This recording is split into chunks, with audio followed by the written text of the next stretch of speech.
In the Nolan case, two stories have collided this week, and together, they've pushed this case into new territory. Federal investigators have entered a probe that had, until now, rested entirely in the hands of one small-town sheriff's department. And a young woman whose name had been guessed at, argued over, and searched for online for weeks has finally been identified, not by police, but by her own family. The first involves federal law enforcement stepping into a case that, until now, had rested entirely on the shoulders of one small local department. The second involves a young woman whose name had been guessed at, argued over, and searched for online for weeks, until her own family finally decided to speak. Neither development closes this case. Neither one hands us the full truth about what happened to Nolan Wells. But together, they may be the closest thing to real movement this investigation has seen since it began. This is a story about a case that has now reached federal hands. About a young woman who stayed silent for weeks before her family decided the silence had gone on long enough. Before we go any further, a word of caution.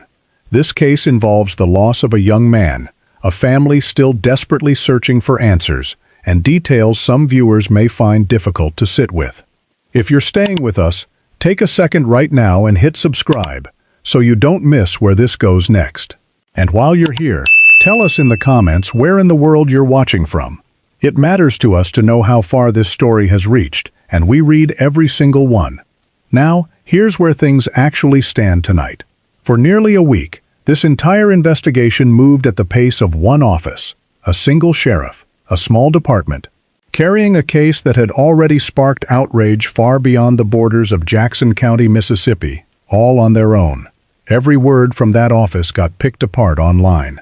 Every stretch of silence between updates got filled in with theories, with rumors, with speculation that spread faster than any official statement could ever hope to catch up to. And underneath all of that noise sat one question that nobody in law enforcement seemed able or willing to answer plainly. What actually happened to Nolan Wells in his final hours on that island, when the sun was still up and nobody yet knew anything was wrong? This week, that changed. Sheriff John Ledbetter stepped forward with an update, and for the first time in this entire case, his words carried the weight of certainty instead of hedging.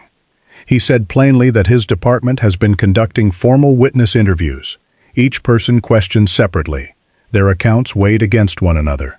And he confirmed something the public had been quietly wondering about for days. His office is now in direct contact with outside agencies, among them, the Federal Bureau of Investigation. Say that slowly, and it's not hard to understand why it spread as fast as it did. The FBI. For most people, that name alone signals something bigger than a local drowning case. It suggests federal reach, federal muscle, an investigation that has outgrown anything a small coastal county was ever equipped to handle by itself. But before that assumption is allowed to run too far ahead of the facts, it's worth slowing down and looking closely at exactly what was said and exactly what wasn't. Ledbetter did not say the FBI has taken over this case. He did not say federal agents have opened a separate investigation of their own, apart from his department's work. What he confirmed was contact, coordination, a small local office reaching outward toward partners who may have tools and expertise his own department simply doesn't have sitting in a back room, ready to use. That distinction isn't small. In many ways, it's the difference between two entirely different stories being told about the same handful of facts. And understanding why a department like this would make that call in the first place tells us something real about where this investigation genuinely stands, underneath all the noise surrounding it. Small county departments are built for small county cases. Traffic stops, break-ins, disputes that rarely leave the boundaries of the community they serve. They are not, as a rule, staffed or equipped for advanced digital forensics, the specialized work required to recover deleted content from a phone, or to reconstruct a precise timeline down to the exact minute, tracing data across devices that may have been damaged, altered, or lost entirely in the chaos surrounding a tragedy like this one. That kind of work requires specialized labs, trained personnel, and time that a department this size simply may not have sitting in reserve. Nor are offices like this typically built to coordinate an investigation stretched across state lines. Witnesses in one place, family members in another, 2 separate medical examinations of the same young man conducted independently, hundreds of miles apart from each other. A case like this one does not stay contained inside a single county's jurisdiction for very long. At some point, it becomes not just logical, but necessary to bring in agencies built specifically to handle exactly this kind of sprawl. None of that confirms a formal federal takeover. What it does confirm is something almost as significant in its own quiet way, that Jackson County's investigation has grown far beyond what one sheriff's office was ever built to carry entirely by itself. Ledbetter offered one more piece of information in his update, and it deserves a moment of real attention. He said the public itself had moved this investigation forward in a meaningful way over the past week. After his office put out a direct call for information, tips started coming in. Tips he described as genuinely valuable, genuinely useful. Ordinary people who had seen something, or heard something, or simply remembered some small detail from that day, and finally decided the moment had come to say it out loud. There's something worth sitting with in that. So often in cases like this one, it isn't the sweeping federal resources or the specialized labs that end up cracking a mystery open. It's the ordinary person standing somewhere nearby who noticed something small at the time, something that didn't feel important until they watched a grieving mother beg publicly for help. Somewhere along the Mississippi coast this week, someone finally picked up a phone they'd maybe been hesitating over for days. That's not a headline, but it might end up mattering more than anything else said publicly this week. It's also worth remembering how differently this same office was speaking just weeks earlier. Ledbetter's early comment that no foul play was suspected spread across social media almost instantly, and not at all in the way his department likely intended. It was read by many, understandably, as premature, as dismissive, as an attempt to quietly shut a door that had barely had the chance to open. The backlash that followed was immediate and loud, and for a family already carrying more grief than anyone should have to hold at once, it added something they never should have had to face on top of everything else. The fear that the people meant to find answers for them had already stopped looking. This week's update carried none of that tone. No conclusions drawn ahead of the evidence. No language suggesting the case was anywhere close to finished. Just an active investigation, still being worked carefully, still openly asking the public for help. Whether that shift reflects new information developing quietly behind the scenes, or simply the hard lesson of watching one careless phrase ignite a wave of public anger that still hasn't fully settled, isn't something we can know with certainty from where we're standing. What we can say with real confidence is this: the tone has changed, the posture has changed, and for a family that has spent weeks asking for nothing more than honesty, that shift alone might mean something they've been waiting a long time to feel. Now, to the second development. And this one sits directly at the center of the single greatest contradiction running through this entire case. Since the earliest days of this story, one question has quietly followed every account, every theory, every headline written about Nolan Wells. He was last seen in conversation with a young woman on that island, in what would become the final stretch of ordinary time before everything changed. Who was she? For weeks, her identity stayed frustratingly out of reach, mentioned in passing, argued over endlessly online, but never confirmed by anyone actually connected to her. This week, that silence finally broke. Not through a press conference, not through law enforcement, through her own family, choosing, on their own terms, to finally speak. Her name is Katie McCormack. Her mother, Gracie McCormack, confirmed publicly that Katie was, in fact, the young woman with Nolan that day. And through an account relayed by Katie's own sister, a picture of those final shared minutes finally began to take shape for the first time since this story began. According to that account, Nolan's friends had been gently urging him to wrap up his conversation with Katie so the group could head back together. Katie spoke with him, and based on that conversation, came away believing he intended to return to the boat he had originally arrived on, the very same boat his friends were preparing to leave on. She didn't stay to watch him walk toward it. She had no particular reason to. A conversation ends, someone turns to leave, and you assume, the way almost anyone in her position would, that they're doing exactly what they just said they were going to do. Katie herself left the island safely that day, on a separate boat entirely, with different people. Her mother added one more detail to her statement. and it may be the most important detail in this entire account. Katie, she said, has no real insight into what happened to Nolan after the two of them went their separate ways that afternoon. It matters to be precise here about what this actually is and what it isn't. This is not a sworn statement. It is not a formal interview conducted under oath, entered into a case file. It is an account that traveled from a young woman to her family and then to the public, second-hand, filtered through caution and grief, and openly, honestly incomplete by its own description. And yet, set directly against what Nolan's friends have said publicly, the contradiction is hard to look away from. According to those friends, Nolan made the choice to stay behind on the island. According to Katie's family, Katie believed the exact opposite, that in their final moments together, he was heading back to rejoin the very people who now say he never did. Two accounts, two very different pictures of the same handful of minutes. And for the first time since this case first captured national attention, one of those accounts finally has a real name and a real face standing behind it. Take a moment and sit with what this has likely been like for Katie herself. 18 years old, a short conversation on a beach that, at the time, felt like nothing more than two strangers meeting briefly and going their separate ways. No reason to memorize the moment, no reason to watch closely as he walked off toward the water. And then, only days later, learning that the boy she'd been talking to never made it home. That's its own quiet weight to carry, in the background of a national story that turned her name into something strangers were typing into search bars, long before she ever had the chance to say a word publicly herself. While the FBI's involvement and Katie's account represent real, measurable movement in this investigation, several other threads remain exactly where they were weeks ago, untouched, unanswered, sitting patiently beneath everything new. The first involves Nolan's phone. For a generation that documents nearly every hour of their day without a second thought, a phone is often the clearest possible record of where someone was, who they spoke to, and what was on their mind in their final hours.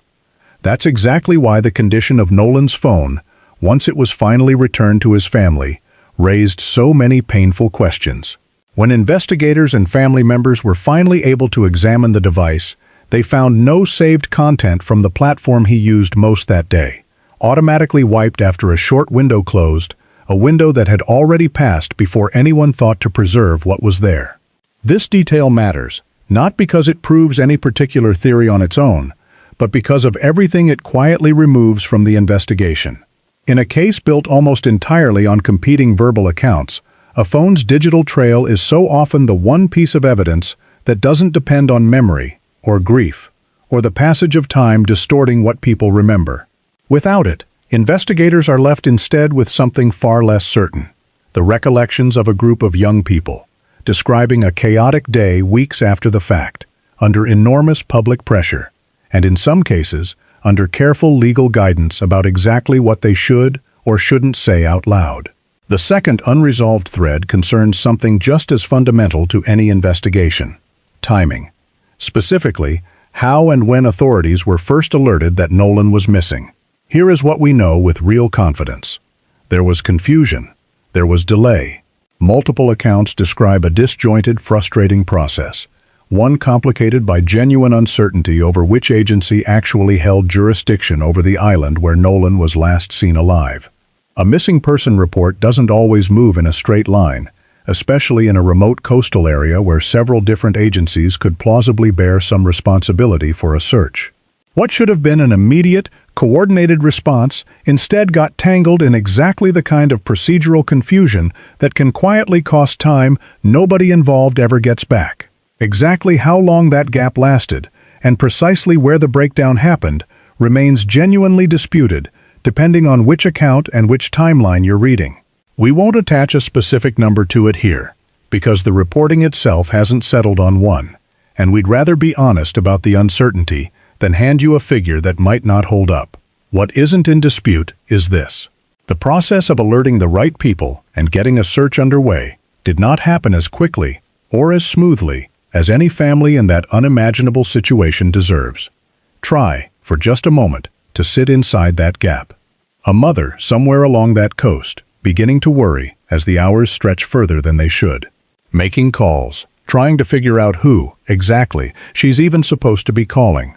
That particular kind of helplessness, knowing something is deeply wrong and not yet knowing where to direct that fear, is its own quiet horror, one that exists entirely outside of anything a report or a timeline will ever fully be able to capture. The third thread involves Ashley Cole, a family member connected to the local judiciary and tied personally to one of the young men who was with Nolan on the island that day. Early in this case, she released a public statement describing her son's own account of the day's timeline. It was, by most descriptions, a detailed statement, laying out where her son said he was and what he said he saw, and roughly when. But careful readers noticed something about that statement almost immediately. It addressed some elements of that day in real detail, while leaving other elements entirely untouched, including the questions still surrounding Nolan's phone, and the broader gaps in the timeline that so much of the public had already begun asking about. In the time since that statement, her public presence in this case has grown noticeably quieter. We won't speculate here about what that quiet means. We're simply noting it, honestly, because it remains one of the open questions this case has yet to answer for anyone following closely. And the fourth thread is one that has stayed essentially unchanged since almost the very beginning of this entire story. Every young man who was with Nolan on the island that day has retained legal representation. According to the Wells family's own legal team, there has been no direct conversation between their investigators and those young men since attorneys became formally involved in the case.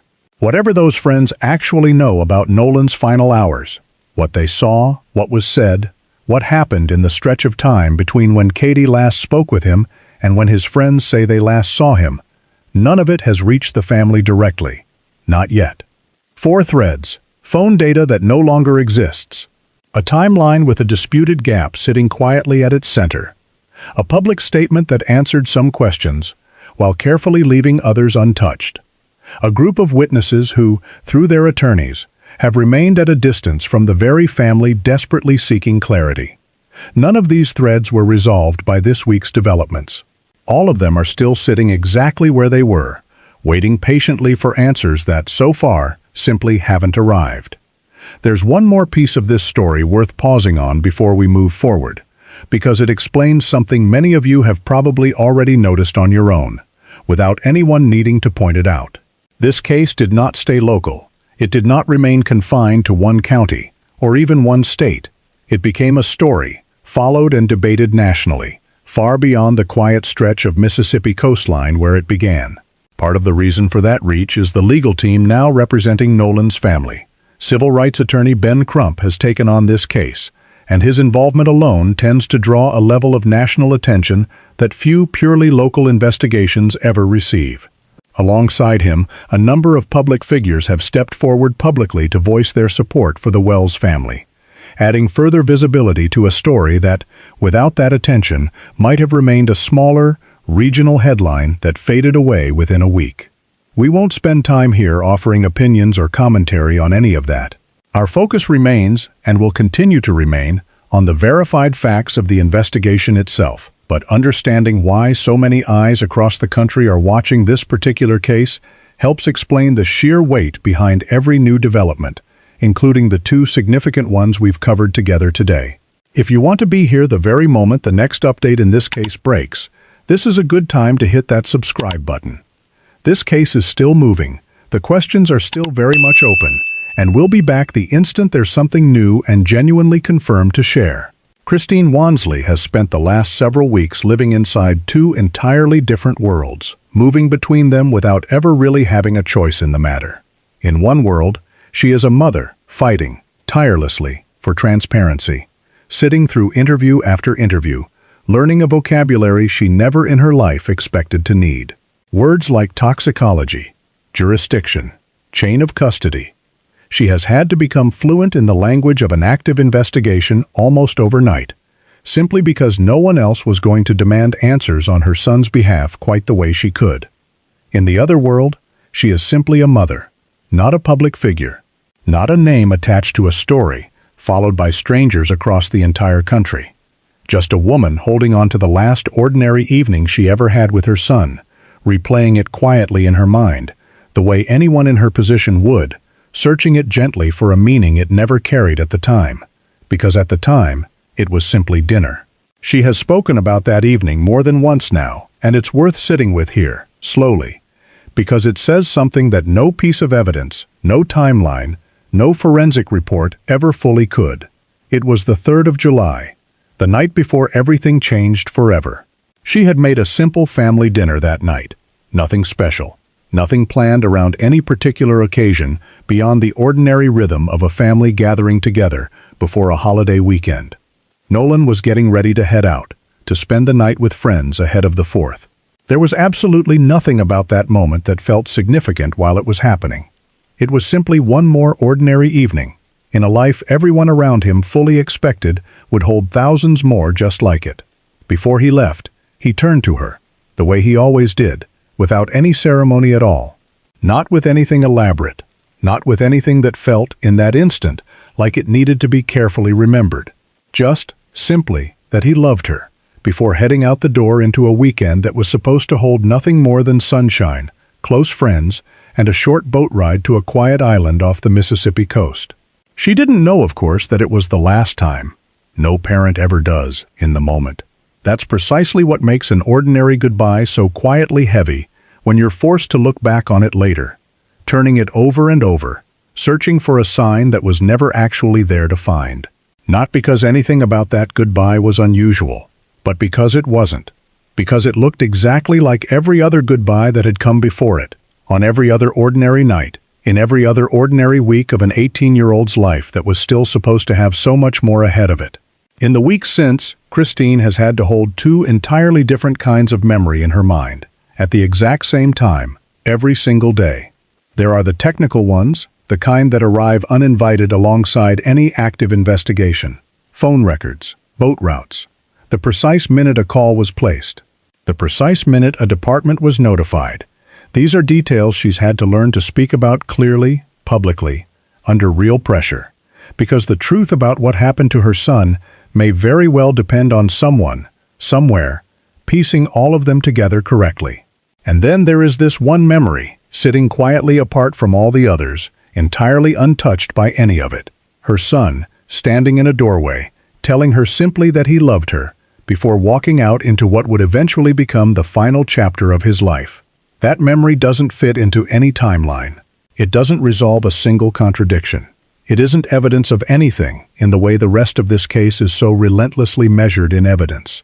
It is simply what remains, underneath everything else, a mother's memory of an entirely ordinary goodbye that never got the chance to be followed by another one. That is so often what grief actually looks like from the inside, even while the rest of the world watches a case like this unfold entirely from the outside. It isn't only the demand for facts and accountability, real and necessary as that demand absolutely is. It is also this, the quiet, deeply private task of holding on to the last ordinary moment you were given, protecting it carefully, returning to it again and again, long after everything else about that day became something else entirely, something none of them ever asked for or could have prepared themselves to carry. So, where does this investigation actually stand tonight, as we close out this update together? The FBI is now formally in contact with local investigators, a clear sign that this case has expanded well beyond what a single county sheriff's office was ever originally built to manage entirely on its own. Formal witness interviews are underway, with individuals being questioned separately, one at a time, in a careful effort to determine whether every account of that day can actually hold together once it's examined closely, away from the quiet influence of the group. Katie McCormack, the young woman at the very center of this case's central contradiction, has finally been identified publicly, and her family's account, though relayed secondhand and not yet given under oath, does not support the version of events described by the friends who were with Nolan that day. At the same time, several major threads remain completely unresolved. The condition of Nolan's phone and the content that no longer exists on it, the confusion and delay surrounding exactly when and how authorities were first alerted that he was missing, a public statement from someone connected to one of the young men on that island that answered some questions while leaving others noticeably untouched, and a group of witnesses who, through their attorneys, still have not spoken directly with the family that has spent weeks searching, desperately for the truth. Both the state's official autopsy and the independent examination commissioned by the Wells family remain pending, with no confirmed release date for either one. Until those results are made fully public, a great deal of what continues to circulate online should be approached with real, honest caution. This case has already been shaped, and in some ways quietly distorted, by a considerable amount of speculation. The responsible path forward remains the same one we have followed from the very beginning of this story together, waiting patiently for information that can actually be verified, rather than repeating claims simply because they are already spreading widely, or because they happen to fit a theory that feels emotionally satisfying in the moment. We will continue following every one of these threads as they develop. The FBI's expanding role in this investigation, the outcome of both pending autopsies, any further statements from those who were with Nolan in his final known hours. And the moment there is something confirmed to report, we will bring it to you, accurately, carefully, and not a single moment before we're certain of it. Behind every headline in this case is a family that simply wants their son back, or, failing that, wants the truth about what happened to him. Behind every procedural update is a mother who still, some mornings, reaches for a phone that will never ring with his voice on the other end again. That's easy to lose sight of, buried underneath timelines and jurisdiction disputes and legal statements. But it's the quiet center that everything else in this story orbits around, whether we say it out loud or not. If you want to be here the moment the next update in this case breaks, make sure you're subscribed right now, so this story doesn't slip past you. And if anything we covered today stayed with you, let us know your thoughts down in the comments below. We genuinely read every one, and this community following along with us has become part of how this story continues to be told honestly. Thank you sincerely for watching. We'll see you in the next update.